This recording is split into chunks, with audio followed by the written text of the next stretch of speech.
भगवान शिव कहते हैं, गरीबी से मुक्ति के लिए ये 3 बातें किसी से ना बताएं। जय श्री कृष्ण।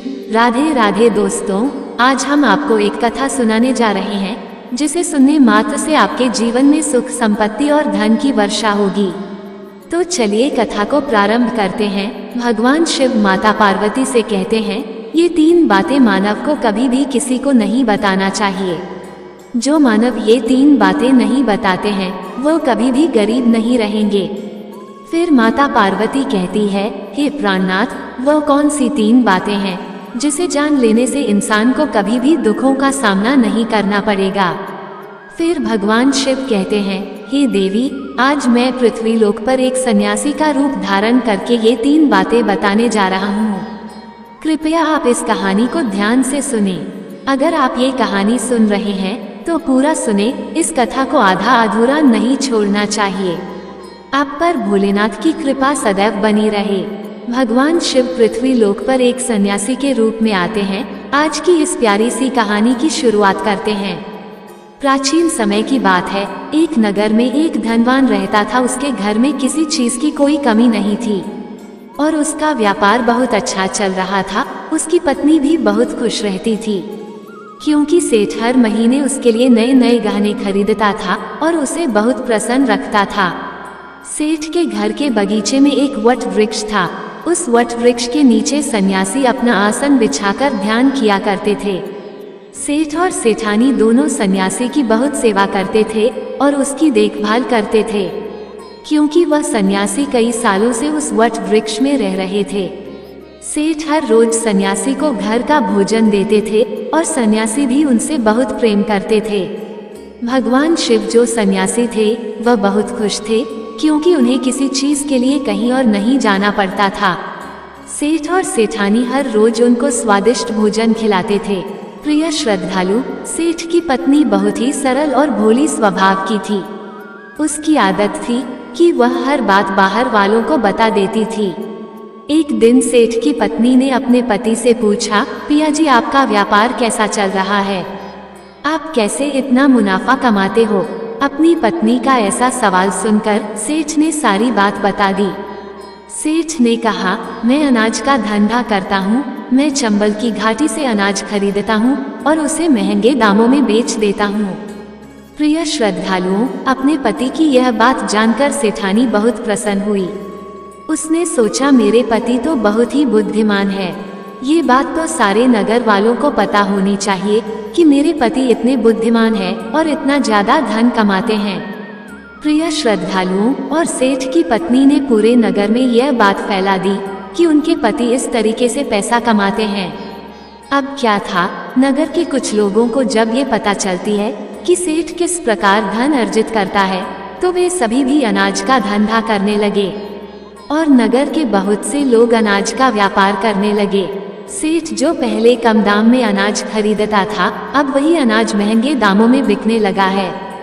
सेठ का धंधा थोड़ा कम चलने लगता है, उसे मुनाफा नहीं होता और धीरे धीरे वह गरीब होता जाता है। सेठ का पूरा धंधा बैठ जाता है। ये देखकर वो बहुत चिंतित और दुखी हो जाता है। प्रिय श्रद्धालुओं, एक दिन की बात है। सेठ अपने व्यापार की परेशानी से तंग आकर बगीचे में बैठा था। तभी भगवान शिव जो सन्यासी थे वह वहां आते हैं और कहते हैं, सेठ जी, क्या बात है, आज आप कुछ परेशान लग रहे हैं। तब सेठ बताता है, हे संत महात्मा, मेरा व्यापार बहुत मंदा चल रहा है। मुनाफा बहुत कम हो गया है। नगर के बहुत से लोगों ने अनाज का धंधा शुरू कर दिया है जिससे मेरा धंधा बैठता जा रहा है। भगवान शिव जो सन्यासी थे सेठ की बातें सुनकर कहते हैं, सेठ जी, क्या आपने किसी को बताया था कि आप किस प्रकार अपना धन अर्जित करते हैं, किस प्रकार आप अपनी जीविका चलाते हैं? तब सेठ कहता है, हाँ संत महात्मा, मैंने अपनी पत्नी को सारी बात बताई थी। वो मुझसे पूछ रही थी कि आप इतना धन कैसे कमाते हैं। तब मैंने उसे बताया था कि मैं अनाज का व्यापार करके धन अर्जित करता हूँ। प्रिय श्रद्धालुओं, और सन्यासी को सारी बात समझ में आ जाती है। सन्यासी कहते हैं, सेठ जी, आपने बहुत बड़ी गलती कर दी है।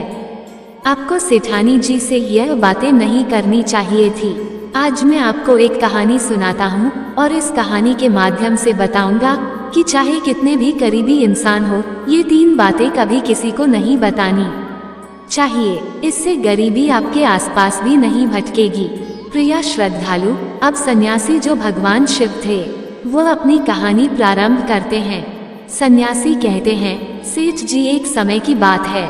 एक नगर में एक गरीब आदमी रहता था। वह इतना गरीब था कि अपने परिवार के लिए ठीक से भोजन भी नहीं जुटा पाता था।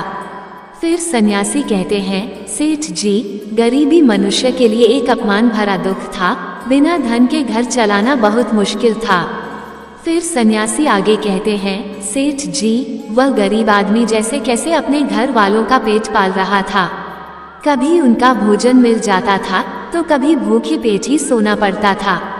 एक दिन उस गरीब आदमी की पत्नी ने कहा, हमारे पास तो धन ही नहीं है।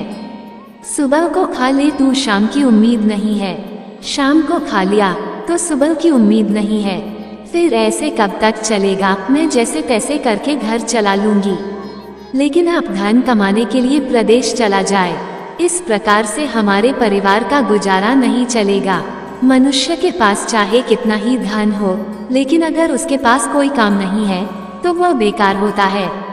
अगर हम कुछ नहीं करेंगे तो अपने बच्चों को कैसे पालेंगे? इससे अच्छा है कि किसी की छोटी मोटी मजदूरी ही कर ले। अब पत्नी के बार बार कहने पर वह गरीब आदमी धन कमाने की आस लेकर घर से निकल पड़ा।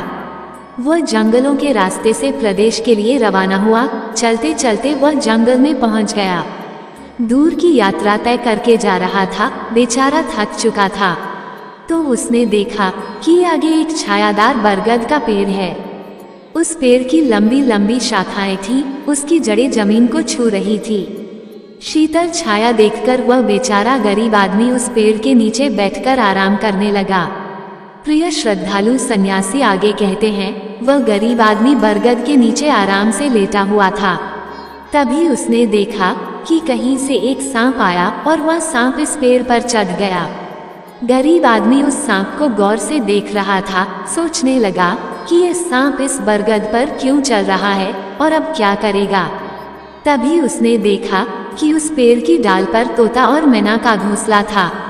घोंसले में तोता और मैना के बच्चे रखे हुए थे। सांप को देखकर तोता और मैना के बच्चे डर के मारे चिल्लाने लगे। वह गरीब आदमी देखते ही समझ गया कि ये दुष्ट सांप इन बच्चों को खाने आया है। सोचने लगा कि मैंने तो इन बच्चों को देख लिया है, अगर अब मैं नहीं बचाता हूँ तो मुझे बहुत पाप लगेगा।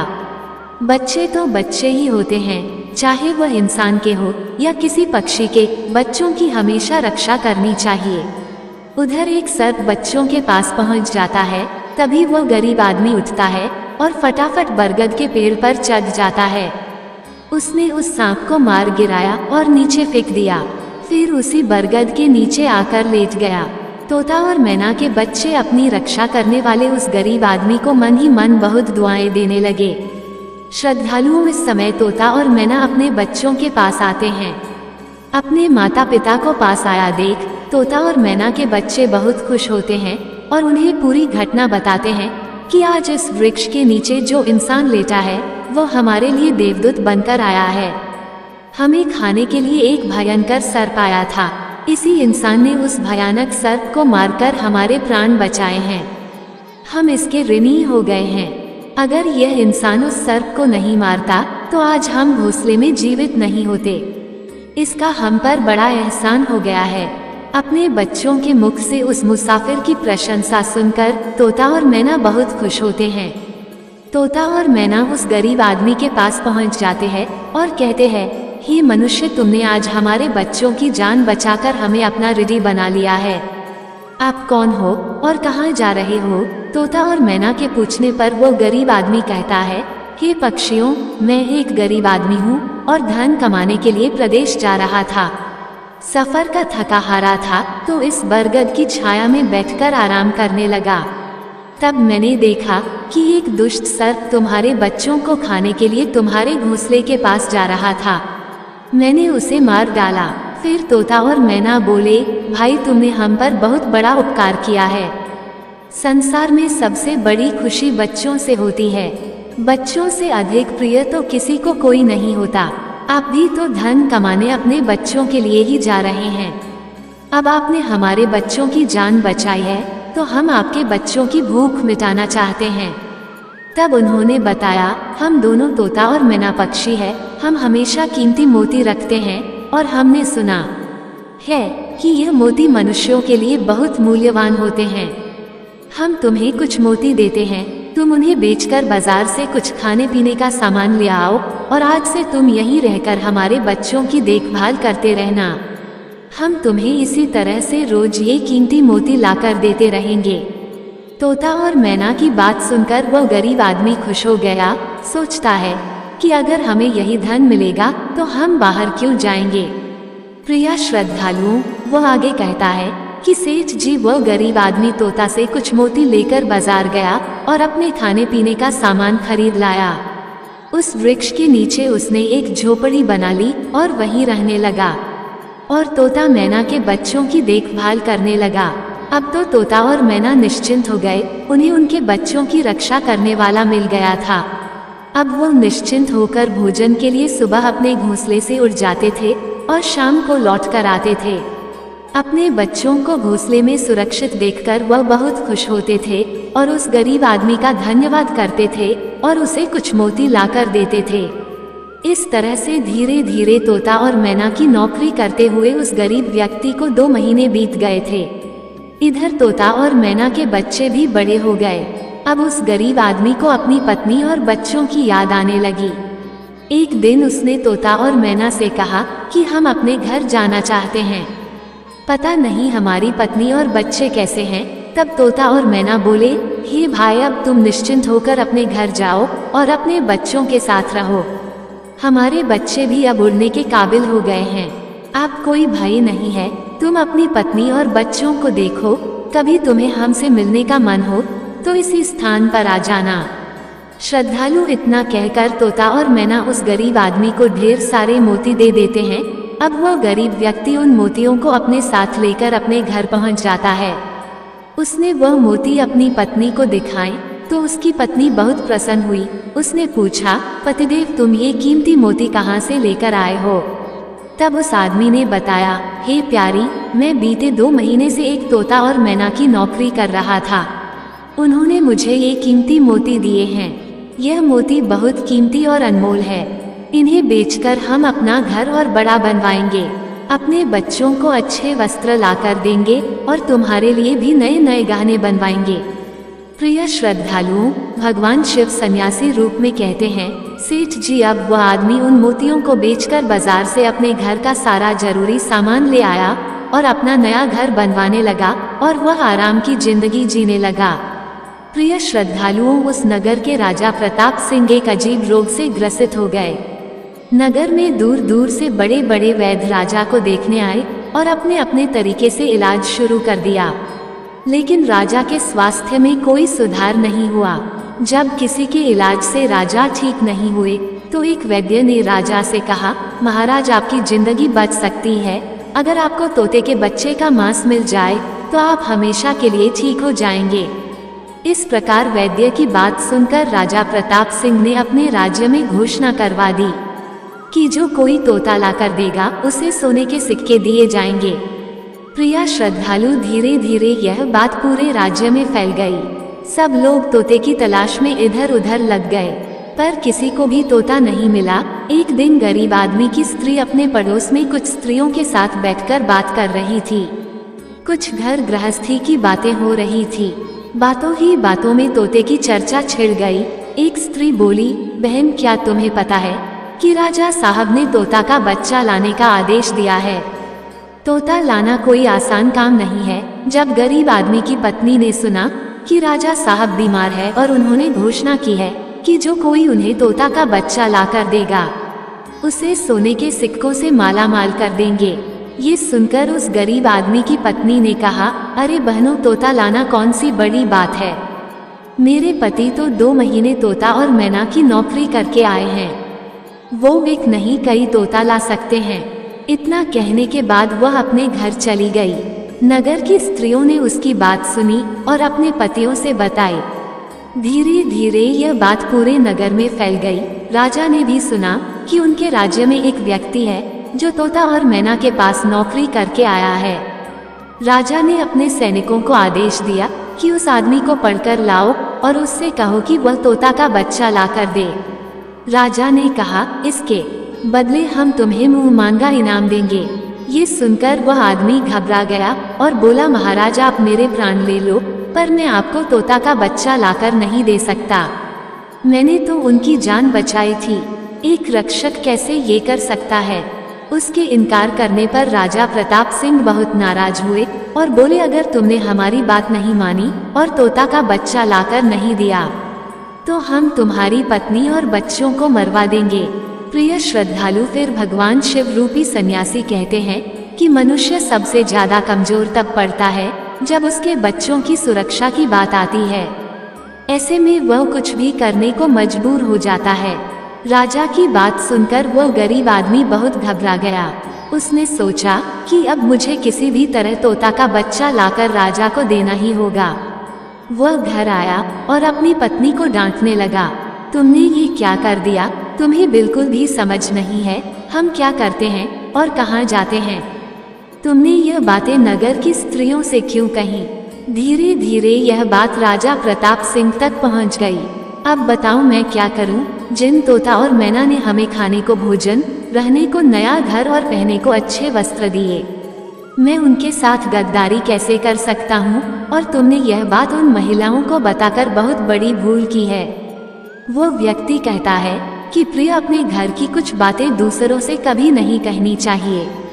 पहली बातें, आपके घर में कितना धन है और आपकी कमाई का स्रोत क्या है, यह बातें दूसरों से कभी नहीं बतानी चाहिए। दूसरी बातें, घर में आपसी प्रेम की बातें, पति पत्नी के प्रेम की बातें बाहर वालों के सामने नहीं करनी चाहिए। तीसरी बात, आपसी लड़ाई झगड़ा, मतभेद, मान अपमान की बातें कभी दूसरों के सामने नहीं करनी चाहिए, वरना लोग हमारी गुप्त बातें जानकर हमारी कमजोरी को समझकर हमारा फायदा उठाते हैं। चौथी बात, अपनी कमजोरी दूसरों के सामने न बताएं और अपनी उन्नति का राज किसी को न बताएं। जिन बातों को कहने से आपके परिवार पर दुख आ सकता है, वो बातें कभी बाहर नहीं करनी चाहिए। खासकर उन बातों को अपनी स्त्री से ना कहे जिन बातों से घर की मान प्रतिष्ठा नष्ट होती हो, परिवार पर संकट आता हो, किसी की जान जाती हो, परिवार में फूट पड़ती हो या आपके रिश्ते खराब होते हो। क्योंकि कहते हैं कि स्त्रियों के पेट में इस तरह की बातें पचती नहीं है। अब वो गरीब आदमी बोला, प्रिय, तुम्हारी यह गलती आज हमारे परिवार को मौत के मुंह में डाल रही है। यदि तुमने इस बात को छुपा लिया होता तो आज हम निर्भय होकर अपने घर में आनंद की जिंदगी जी रहे होते। अब राजा की आज्ञा है तो तोता का बच्चा लाकर राजा को देना ही पड़ेगा, लेकिन ऐसा करने से मैं पापी कहलाऊंगा। जिन बच्चों की मैंने इतने दिन देखभाल की, जिन्हें मैंने मरने से बचाया, अब मैं उन्हें किस प्रकार मौत के मुंह में डाल सकता हूँ? पत्नी कहने लगी, पतिदेव, अब जो भी हो, लेकिन हमें अपनी और बच्चों की जिंदगी बचाना है तो आपको ये पाप करना ही पड़ेगा। प्रिया श्रद्धालुओं, अब तो बड़ा लाचार होता हुआ वह गरीब आदमी जंगल की ओर चल पड़ा था, जहाँ वह तोता के बच्चों की देखभाल करता था। उधर जब तोता और मैना और उनके बच्चों ने उस गरीब आदमी को अपने पास आता हुआ देखा तो वह बड़े खुश होने लगे। अपने बच्चों को अत्यंत खुश देखकर तोता और मैना कहने लगे, अरे बच्चों, तुम इतने खुश क्यों हो रहे हो?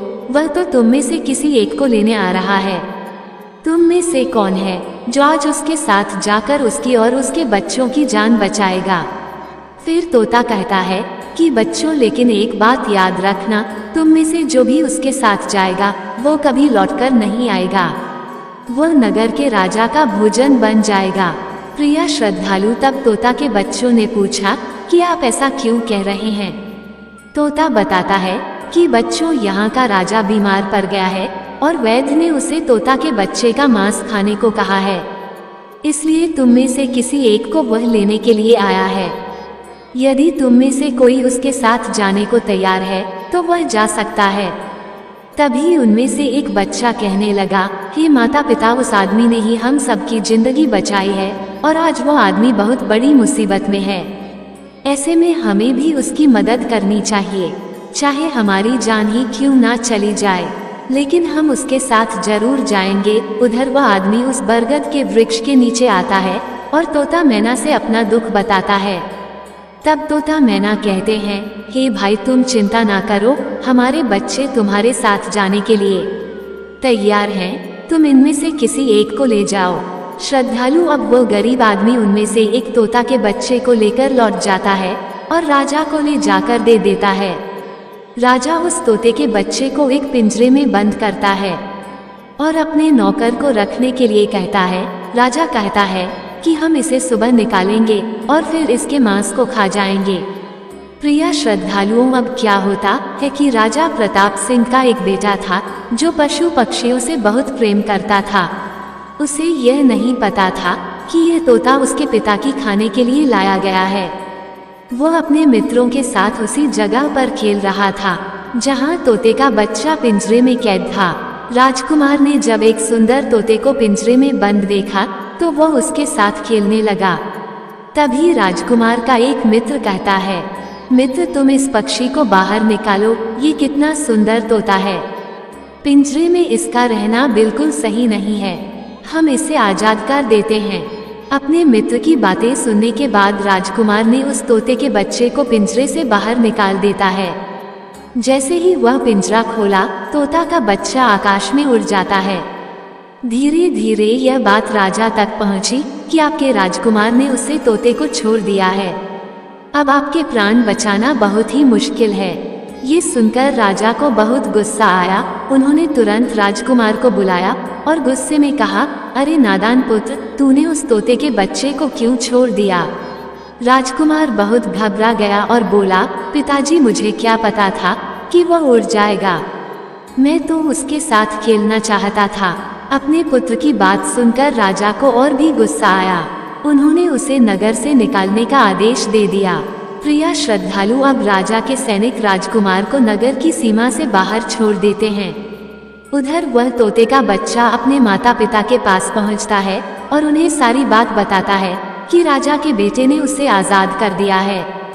तोता और मैना ने जब अपने बच्चों को देखा तो कहा, पुत्र राजा के बेटे ने तुम्हें तो आजाद कर दिया, लेकिन वह खुद संकट में फंस गया है। उसके दुष्ट पिता ने उसे नगर से बाहर निकाल दिया है। अब उसकी जिंदगी की जिम्मेदारी तुम्हारे ऊपर है, तुम जाओ और उसकी मदद करो। प्रिय श्रद्धालु, तोता राजकुमार की मदद करने के लिए उसके पास पहुंच जाता है। राजकुमार उसे देखते ही पहचान लेता है, ये तो वही पक्षी है जिसे मैंने पिंजरे से आजाद किया था। राजकुमार कहता है, तुम्हारी वजह से मुझे मेरे पिता ने नगर से निकाल दिया है। अब तुम ही बताओ मैं क्या करूं, कहां जाऊं? तोता कहता है, मित्र तुम चिंता मत करो, तुमने मेरी जान बचाई थी, इसलिए मैं तुम्हारी मदद करने आया हूँ। तुमने मेरी जान बचाई थी, इसलिए मैं तुम्हारी मदद करने आया हूँ। दुख सुख में अब मैं तुम्हारे साथ ही रहूंगा। श्रद्धालुओं, अब राजकुमार खुश हो जाता है क्योंकि उसे कम से कम एक साथी तो मिल ही गया था। अब तोता और राजकुमार दोनों एक दूसरे नगर में घूमने लगते हैं। चलते चलते भी दोनों एक सुंदर बगीचे में पहुंच जाते हैं। इस बगीचे में वहां के राजा की पुत्री भी अपनी सहेलियों के साथ घूमने आया करती थी। उस राज्य के राजा की कन्या का नाम रूपमती था। राजकुमारी रूपमती बहुत ही सुंदर थी और उसकी खूबसूरती की चर्चा पूरे नगर में होती थी। राजकुमार और तोता उस बगीचे में बैठे हुए थे। तभी वहां राजा की कन्या रूपमती अपनी सहेलियों के साथ बगीचे में घूमने आती है। राजकुमारी को देखकर राजकुमार वृक्ष के पीछे छुप जाता है और तोता राजकुमारी के सामने पहुंच जाता है। राजकुमारी उस सुंदर तोता को देखकर मोहित हो जाती है। वो उसे पकड़ना चाहती है, लेकिन तोता उसकी पकड़ में नहीं आता। यहाँ राजकुमार राजकुमारी रूपमती की सुंदरता पर मोहित हो जाता है। प्रिय श्रद्धालु, कुछ समय बगीचे में टहलने के बाद राजकुमारी अपने महल में लौट जाती है। राजकुमार पूरी तरह से राजकुमारी पर मोहित हो गया था। अब तो उसे एक पल भी अच्छा नहीं लग रहा था। तब तोता ने कहा, मित्र तुम चिंता मत करो, तुम जिसे चाहने लगे हो मैं तुम्हें उसे मिलवा दूंगा। राजकुमार बोला, मित्र तुम मुझे किसी भी तरह उसे राजकुमारी से मिला दो।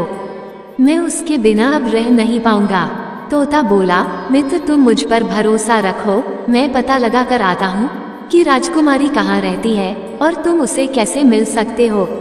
प्रिय श्रद्धालुओं, अब तोता राजकुमारी रूपवती के पास जाता है। राजकुमारी के महल में चारों तरफ सैनिक तैनात थे, लेकिन तोता उड़ता हुआ ऊपर से जाता है और जाकर राजकुमारी की कक्ष के बाहर बैठ जाता है। तोता वहां से सब नजारा देख रहा है और सारी बात आकर राजकुमार को बताता है कि महल में जाकर राजकुमारी से मिलना बहुत मुश्किल है। तोता कहता है, तुम एक काम करो, अपना रुमाल मुझे दे दो, मैं तुम्हारा रुमाल आज राजकुमारी के पास पहुंचा दूंगा और उसकी चुनरी ले आऊंगा।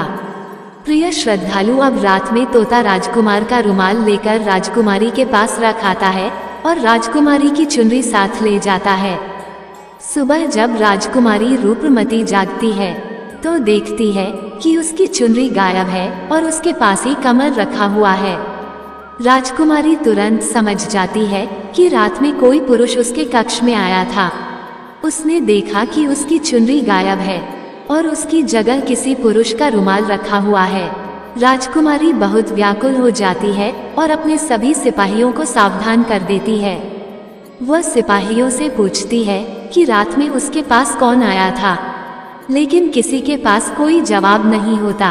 अब राजकुमारी के कक्ष की सुरक्षा और बढ़ा दी जाती है। प्रिय श्रद्धालुओं, रात में फिर से तोता राजकुमारी की कक्ष में जाता है और अपने मित्र द्वारा लिखी हुई चिट्ठी को राजकुमारी के पास रखा आता है। अगले दिन जब राजकुमारी जागती है और चिट्ठी पढ़ती है तो उसने लिखा होता है कि राजकुमारी, मैंने जब से तुम्हें देखा है तब से मैं तुम्हारा हो गया हूँ। मैं तुमसे विवाह करना चाहता हूँ। अगर तुम्हें मुझसे मिलना है तो तुम अपने बगीचे में आ जाना, मैं तुम्हें वहाँ मिल जाऊंगा। अब राजकुमारी अपनी सहेलियों को लेकर बगीचे में जाती है, लेकिन वहाँ उसे कोई पुरुष नजर नहीं आता। वहाँ तो सिर्फ वही तोता घूम रहा होता है जिसे उसने उस दिन देखा था।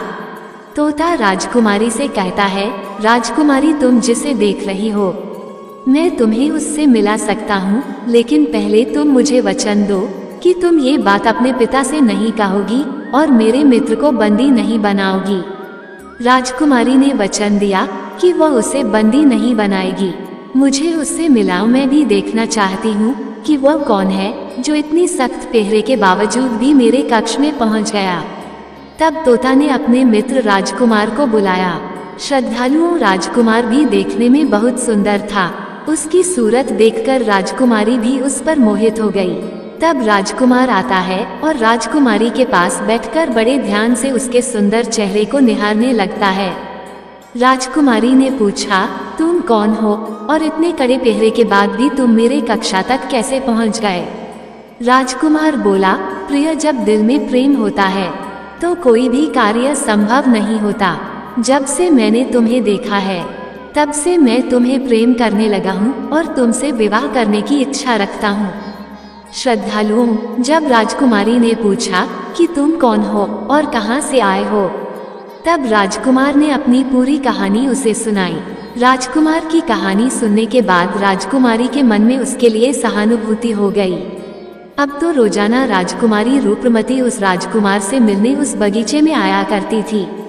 एक दिन राजकुमारी ने कहा, राजकुमार, मेरे पिता तुम्हारे साथ मेरा विवाह कभी नहीं करेंगे, इसलिए मैं तुम्हारे साथ भाग चलती हूँ और कहीं दूसरी जगह चलकर हम अपना विवाह कर लेंगे और आनंद पूर्वक रहेंगे। प्रिय श्रद्धालुओं, अब वही होता है। राजकुमारी उस राजकुमार के साथ घोड़े पर सवार होकर भाग जाती है और काफी दूर जाने के बाद में एक झोपड़ी बनाते हैं और विवाह करके दोनों साथ रहने लगते हैं। दोनों को रहते रहते बहुत समय बीत जाता है और वह तोता भी उन्हीं के साथ रहता है। प्रिय श्रद्धालुओं, भगवान शिव रूपी सन्यासी कहते हैं, सेठ जी, उस राजकुमार की झोपड़ी में किसी तरह से आग लग जाती है और उसी आग को बुझाने के चक्कर में उस तोता का एक पंख जल जाता है। तब तोता ने कहा, देखो मित्र, अब आप अपने घर चले जाए। अब आपके पिता का गुस्सा भी शांत हो चुका होगा। अब आपके पिता आपसे कुछ नहीं कहेंगे। जब वह आपको अपनी बहू के साथ देखेंगे तो वह आपको माफ कर देंगे। मेरा तो एक पंख जल गया है, मैं उड़ नहीं सकता, इसलिए मैं कुछ दिन तक यहीं रहकर अपने पंख होने का इंतजार करता हूँ। जब मेरा पंख दोबारा उठ जाएगा तो मैं आपसे मिलने के लिए जरूर आऊँगा। प्रिय श्रद्धालुओं, इस प्रकार से वह दोनों राजकुमार और उसकी पत्नी अपने नगर के लिए चल देते हैं। चलते चलते रास्ते में एक नदी पड़ती है। उस नदी पर एक नाविक नाव चलाता था। राजकुमार अपनी पत्नी को लेकर नाव में बैठ जाता है। जैसे ही नाव नदी के बीच में पहुंचती है तो राजकुमार देखता है कि एक चूहा बार बार नाव पर चढ़कर आता है, लेकिन वह नाविक उसे हटाकर नदी में गिरा देता है। कई बार उस चूहे को नाविक हटा देता था। तब राजकुमार कहने लगा, अरे ये बेचारा इस प्रकार से तो जल में डूबकर मर जाएगा। यह अपने प्राणों की रक्षा करने के लिए इस नाव पर चल रहा है, इसे चढ़ जाने दो। जब राजकुमार ने नाविक से कहा कि आप इस चूहे को चढ़ जाने दे, तो राजकुमार के कहने पर उस नाविक ने उसे चूहे को अपनी नाव पर चढ़ जाने दिया। जैसे ही चूहा नाव के अंदर गया, वह अंदर जाकर छुप गया। थोड़ी देर बाद उन्होंने देखा कि नाव के अंदर धीरे धीरे पानी आने लगा। प्रिय श्रद्धालुओं, इस चूहे ने नाव को काटकर उसमें छेद कर दिया था, जिससे नाव में पानी भरने लगा। जब नाव में पानी बढ़ने लगा तो नाव पानी में डूबने लगा। धीरे धीरे जब नाव पूरी तरह डूब गई तो इस समय राजकुमारी और राजकुमार पानी में बहने लगे। पानी के बहने से राजकुमार बहुत दूर पहुंच गया और राजकुमारी भी उसी पानी में बहती हुई राजा के बगीचे में जा पहुंची। बगीचे में रहने वाला माली जब राजकुमारी को बेहोश अवस्था में नदी के किनारे पड़ा देखता है तो वह जाकर राजा को ये खबर देता है। राजा जब सुंदर लड़की को देखता है तो वो उस पर मोहित हो जाता है और सुंदर राजकुमारी को देखकर उसे अपने महल में ले आता है और राज्य वैद्य से उसका इलाज करवाता है। श्रद्धालुओं, कुछ दिन बीतने के बाद जब राजकुमारी ठीक हो जाती है तो एक दिन वह देखती है कि राजा उसके करीब खड़ा है। राजा ने पहले ही राजकुमारी रूपमती के चेहरे को निहार रखा था। अब वह राजकुमारी से विवाह करना चाहता था। राजा कहने लगा, हे राजकुमारी, तुम्हारा भी इस दुनिया में कोई नहीं है। अब तुम हमारी पत्नी बन जाओ, तुम हमारी रानी बन जाओ और हमारे महलों में बड़े आराम के साथ रहो। प्रिय श्रद्धालु, राजकुमारी रूपमती बहुत ही बुद्धिमान थी। उसने अपने मन में विचार किया कि यदि वह इस समय राजा को विवाह करने से मना करती है तो राजा उसके साथ जबरदस्ती करेगा। इसलिए उसने राजा से कुछ दिनों के लिए समय मांग लिया। रूपमती बोली, राजा साहब, थोड़े दिन ठहर जाओ, उसके बाद मैं तुमसे विवाह कर लूंगी। अब वो इस राजा के महल में रहने लगी और गरीब असहाय लोगों को भोजन करवाने लगी।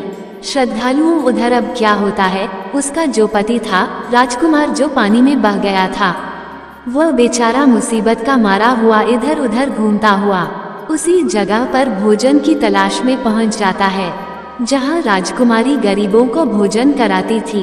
वही राजकुमार भी पहुंच गया। राजकुमारी ने उसे देखते ही पहचान लिया और उसकी आंखों में आंसू आ गए। राजकुमारी ने राजकुमार को एकांत में बुलाया और सारी बात बताया। उसने कहा, हे स्वामी, आप यहाँ आराम से रहिए और इसी राजा की नौकरी कीजिए।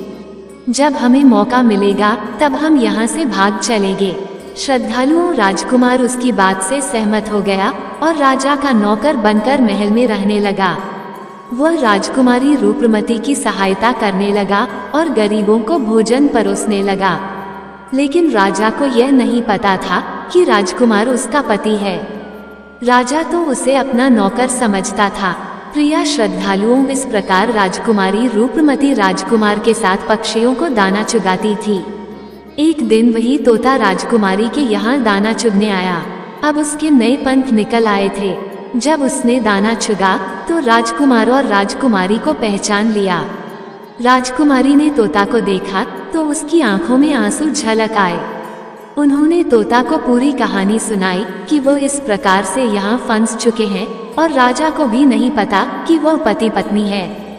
तब तोता कहने लगा, हे राजकुमार, आप चिंता मत करो, आज रात राजा की सभी सैनिक सो जाएंगे, तब हम तुम्हें यहाँ से निकालकर तुम्हारे पिता के घर पहुँचा देंगे।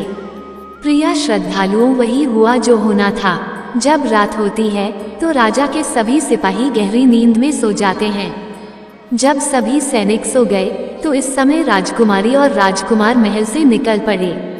रात के अंधेरे में वे राजकुमार अपने पिता प्रताप सिंह के राज्य में पहुंच गया। राजकुमार अपनी पत्नी को साथ लेकर अपने पिता के पास पहुंचा। उन्हें देखकर राजकुमार का पिता बहुत प्रसन्न हुआ। उसे अपनी करनी पर पश्चाताप हुआ कि उसने अपने पुत्र को नगर से निकालकर बहुत बुरा किया। वह बार बार अपने पुत्र से क्षमा मांगता है। तब राजकुमार ने बताया, हे पिताजी, मेरी रक्षा इस तोते ने की जिसे आप मारकर खाना चाहते थे। मेरे प्राण बचाए हैं और मुझे शत्रुओं से छुटकारा दिलाया है। राजकुमार के मुख से तोते की बात सुनकर राजा बहुत प्रसन्न हुआ और उसी दिन से राजा ने प्रण किया कि आज से हमारे राज्य में कोई भी पशु पक्षियों को नहीं मारेगा और सभी लोग उनका ध्यान देंगे। प्रिय श्रद्धालुओं, इतनी कहानी सन्यासी सेठ जी को सुनाते हैं और बताते हैं कि सेठ जी इस प्रकार कुछ बातें बताने पर जीवन में घोर संकट आ सकता है, इसलिए यह बातें किसी को भी नहीं बताना चाहिए। जैसे आपने अपनी पत्नी को बताया कि आप किस प्रकार धन अर्जित करते हैं और आज आपका व्यापार खतरे में आ गया। प्रिय श्रद्धालुओं, उसे अपनी गलती का एहसास होता है और वह अपनी गलती को सुधारने का प्रयास करता है। श्रद्धालुओं, अगर आपको ये कथा अच्छी लगी तो कृपया कमेंट बॉक्स में हर हर महादेव जरूर लिखें। आपको ये कथा कैसी लगी कृपया कमेंट करके जरूर बताएं। वीडियो पसंद आया हो तो लाइक करें और ऐसे ही और भी बहुत सारी कहानियों को सुनने के लिए चैनल को सब्सक्राइब जरूर करें। धन्यवाद।